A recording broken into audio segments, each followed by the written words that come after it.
Hey everybody, let's wrap this unit up with one another, alright? We're going to try to keep this as brief as we can again, simply just because some of this content is going to be a bit of a rehash from the earlier units, and I really want to try to value your time and make it as simplistic as I possibly can in terms of following along as we wrap up this unit, okay? Because for all intents and purposes, we cover this content pretty quickly. So let's talk about the social cognitive perspective of personality, okay? So this area says we are what we are in terms of our personality, our values, our beliefs, our opinions, because we learned those behaviors through modeling, through observational learning, and they also emphasize the importance of the thought processing that corresponds to that observed learning or conditioning components, okay? So the focal point to this perspective is, how do we interact with our environment, and how does our environment interact with us? Okay, so it's how do we connect with one another in that regard. So it's in a sense a combination of behaviorism and cognitivism. Okay, so I think if you look at it from that perspective, that kind of helps to make it a little bit easier. At the forefront of the social cognitive perspective is Albert Bandura. You remember this guy from our Unit 6 content on learning, with observational learning, with modeling, all thanks to that Bobo doll experiment. So he is going to be kind of the big guys that pushes this theory here called reciprocal determinism, that you are what you are because of an interaction of multiple different forces, specifically cognitive ones, behavioral components, and then environmental factors. Okay, so let's take a look at this breakdown. When we talk about behaviors, obviously these are our outward actions. The cognitive component is what's happening up here, right? So our beliefs, our values, our thoughts, our feelings. And then in the environment, we've got social influences. These are things like our family, our peers, our friends, the media, okay? And so ultimately what reciprocal determinism takes a look at, and that's why these things are kind of like funky arrows all over the place, they all interact with each other, okay? So this is not a linear style structure of personality where it's like my environment causes my thoughts, which cause my behaviors. Okay? They all interact with one another. It's possible for the environment to impact the behaviors and then also at the exact same time impact the thought processes as well. So they all kind of work together with one another in a similar pattern, okay? So let's take a look at this example here. If you have the belief, so here's that cognitive component, that hard work will take you far. I think it kind of bears some emphasis to note that there's a little bit of a bias there because you guys know that this is something that I adhere to an awful lot with regard to this class. I truly believe that the work that I provide to you guys and expect of you is doable, and that it is that hard work that is going to teach you an awful lot of life lessons moving forward, not only to that AP test, which is certainly of significance, but also to ensure that you are going to be successful individuals in college and in your careers and out in the real world. Okay, so let's say you hold that belief. So as such, that impacts your behaviors. Okay, so you study really hard, you work real hard to get good grades, you try your best in everything that you do. That then is going to end up getting reinforced to some extent by the environment and your social influences, okay? Let's say because of all of that hard work that you do and the good grades that you earn, that ends up causing you to get praised by your parents, which ultimately then is going to reinforce all of that stuff from happening, or to continue to happen. Your friends are jealous of you, right? They wish that you were, that they were you, that person that just seems to always be able to do everything and handle everything that's thrown at you, right? Let's say you get attention from your parents because of this stuff, not only the praise, but the attention. Let's say you get acknowledgement from your teachers.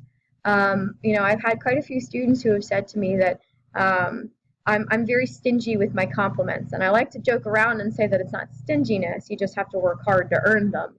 But that's the thing, if you have a teacher who holds that mentality and then you do actually get their acknowledgement and their praise, that can have a really powerful impact then in terms of how it is that you ultimately end up incorporating those behaviors and those thoughts into your personality, right? So ultimately, Bandura and many like him, I'm going to pull this up here real fast. I'm going to apologize, the webcam's just, it doesn't let me make it smaller to get out of the way of some of these terms. Bandura believed that there's three basic ways that you interact with your environment, okay? one piece is just the overarching reality that different people are going to pick different environments, and so ultimately that's what would explain why some behaviors present themselves in some people and not in others, right? Think of your friends, for example. They influence you in how you perceive school, the music you like, the clothes you wear, how you spend your free time. So ultimately, those are going to end up impacting things. Your friends and what they like are not the same as what someone else's friends happen to like, right? So ultimately, those end up incorporating into causing different behaviors demonstrated by different people. Another piece to recognize is that our personalities shape how we end up interpreting and reacting to events. If you come back to some of the content we covered in earlier videos when we talked about type A, type B personalities, those on that agreeable spectrum versus neuroticism, some people are super calm in response to life experiences, and so that ends up impacting how they perceive what happens to them. And some are super anxious. So your reaction to an emergency might be incredibly different depending on the type of personality that you have. My husband is very, very, very calm in the face of adversity for the vast majority of circumstances. And so anytime there seems to be kind of an emergency that pops up, his response is very cool, very calm, very collected. My response, on the other hand, is that the sky is falling and the world as I know it is on fire. And so, every emergency has to be dealt with immediately, instantaneously, and it's, oh my God, freak out mode. And so that ends up impacting how it is that we interpret and interact with our environment and our life experiences, right? And then the last thing to keep in mind to this too is that our personalities create the situations to which that we react, how we treat others. That's often going to come back on the personalities ourselves in terms of the situations, right? If you're nice to others, others are going to be nice in return, right? It's that whole feel good, do good phenomenon scenario there, just to bring in another vocab term for us. If you're really surly toward another person, obviously that's going to end up impacting how it is that they respond to you as well, right? And so all of these forces can end up impacting the ways that reciprocal determinism piece can kind of play a role in making us who we are. Something else that's really important and critical in creating you as you is this concept of self-efficacy, okay? It's your belief about your skills and your abilities to perform certain things.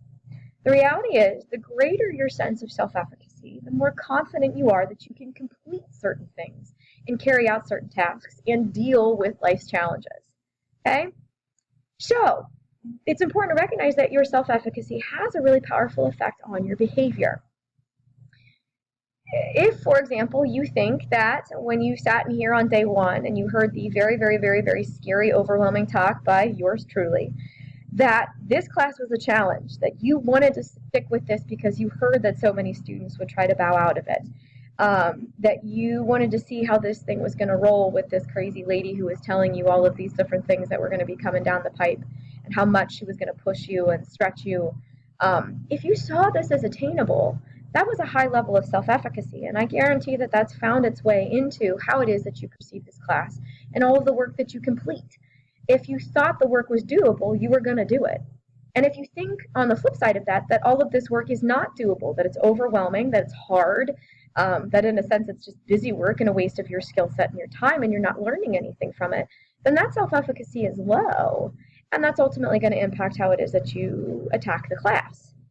It's important to recognize that we do not consider self-efficacy to be a trait in this perspective. Lots of people want to know why that's the case, and the reality is that it's only understood in relation to specific behaviors in specific situations.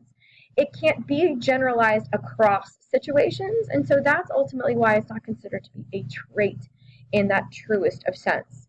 So I would definitely star that for yourself moving forward and recognizing that for why we don't consider it to be a trait for behavior. So let's start wrapping this up with one other social cognitivist, and that's going to be mentioned in the area of personal control, okay? Your sense of how the environment impacts you. Do you control it, or does the environment control you? We've learned about this in our discussions in class with one another in Unit 8 with this whole concept of the locus of control from Julian Rotter, okay? There's the internal locus and the external locus.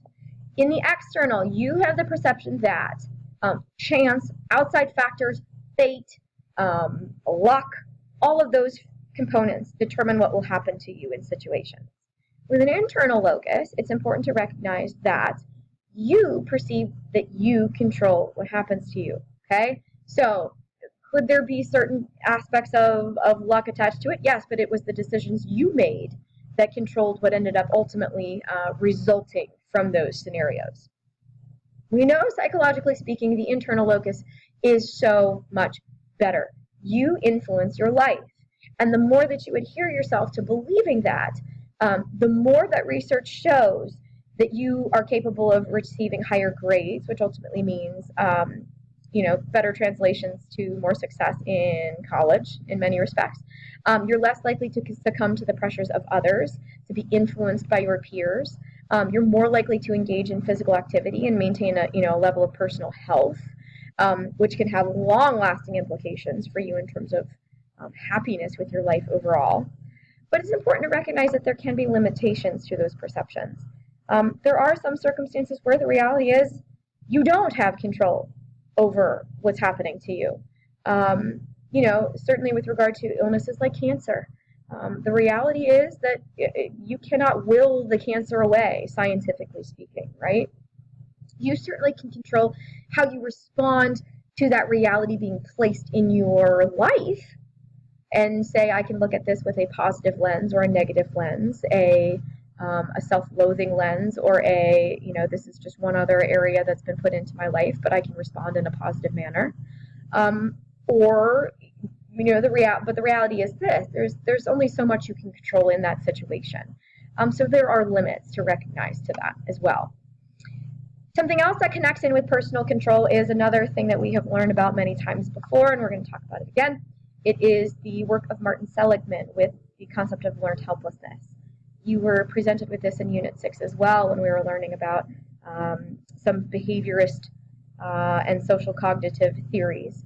So this is a sense of hopelessness and passive resignation to your life situations, okay? So after being presented with repeated traumatic events, a person develops a belief that it is unavoidable. And so as such, they don't feel as if they can escape that situation. So they develop a belief that there is no personal control over what is happening to them in that moment. And that's often going to transfer over to other situations they experience as well. It's very common for you to see learned helplessness in prison, in nursing homes. We've talked about it in terms of learning experiences, that there are many students who develop passive resignation to their scholastic endeavors, that they feel as if they've tried, umpteen different ways to, get better at their math, and they just always seem to fail at it. And so they've just resigned themselves to the reality of, I'm never going to get any better at math. I'm just not going to get good at it. There's no point in attempting to try at all to get better at it, right? Those who are given little control in those scenarios of prison and nursing homes, etc., not only is there a lowering of their morale in general and just their sense of morals, there's increased stress. And so when that learned helplessness occurs and that passive resignation occurs, oftentimes you see that bleed into their health as well. Many people in nursing homes, once placed in nursing homes, their health deteriorates quickly because to them that is a signal that they have lost any control over their life. They have no more independence in their perspective. And so they just kind of give up in the aftermath of all of that. Seligman has also taken an awful lot of a look at optimism and how that tends to present itself in people's personalities. The reality is it's good to have a positive outlook, but you need to also have a sense of reality that excessive optimism can be detrimental to a person as well.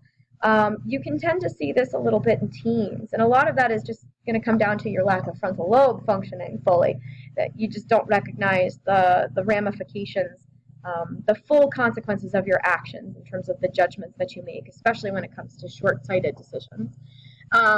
This can cause a person to be blind to risks like exposure to AIDS, to sexually transmitted diseases, the pregnancies that are unwanted or unplanned, the divorces coming down the pipe, even to dropping out of college or recognizing that maybe college isn't a good fit. So it's important to recognize that optimism is good, but too much optimism can be problematic, okay? It's also important to recognize that people with too much optimism can be a little overconfident when it comes to their competency at completing certain tasks. And so often that can end up leading to problems as well. So the last component to this is looking at that concept of self. The reality of what you guys have been presented with in all of this content is that these are all evaluations of how you perceive or look at yourself. So when we talk about this in a social cognitive sense, self means how it is that we organize our thoughts, feelings, and actions. Okay, so it is the most important item in your personality, especially according to the humanistic psychologists. But it's also important to social cognitivists as well.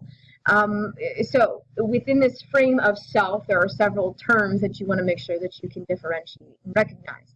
We talked about Carl Rogers with the concept of self-concept. So let's talk about the issue of self-esteem. This is your feeling of self-worth, okay, that you matter. Self-esteem is incredibly beneficial. People that feel good about themselves, they have fewer issues in terms of sleepless nights and issues with insomnia. They don't conform as easily or allow other people's judgments to sway how they see themselves or the things they do. They're more persistent and they persevere through life's more difficult tasks. They're less shy, less lonely, and they're genuinely more happy with their life. It's also important to take a look at this concept of self-serving bias, which is our readiness to see ourselves in a favorable light. I'm going to tackle this an awful lot more when we cover Unit 14 with sociocultural perspective in general. But people are way more inclined to accept the good stuff that they do as who they are and part of their personality. And they kind of have a tendency to allow situations to explain away why they do the lesser desired things or the less socially acceptable things. And so we'll talk about those a little bit later on down the pipe. But it's important to recognize that most of us actually, when we're compared to other people, when we're asked to kind of see ourselves in comparison to others, we kind of tend to see ourselves as better than average. And some of that kind of lends itself toward that self-serving bias, okay, that we just perceive that the good things that we do are part of who we are as people. It's also important to take a look at the cultural implications of how we perceive self. This is, after all, the socio-cultural, social cognitive perspective. So let's look at individualism versus collectivism. We've already talked about these a little bit. I'm going to apologize. I didn't realize my graphics had gotten so off-center here. So I'll try to make sure I go a little slower on this stuff for you guys. In individualistic cultures, obviously the emphasis is on the individual, okay? Your independent self. You are defined by your personal values, your personal goals, your personal attributes, and that's how we kind of monitor your success, okay?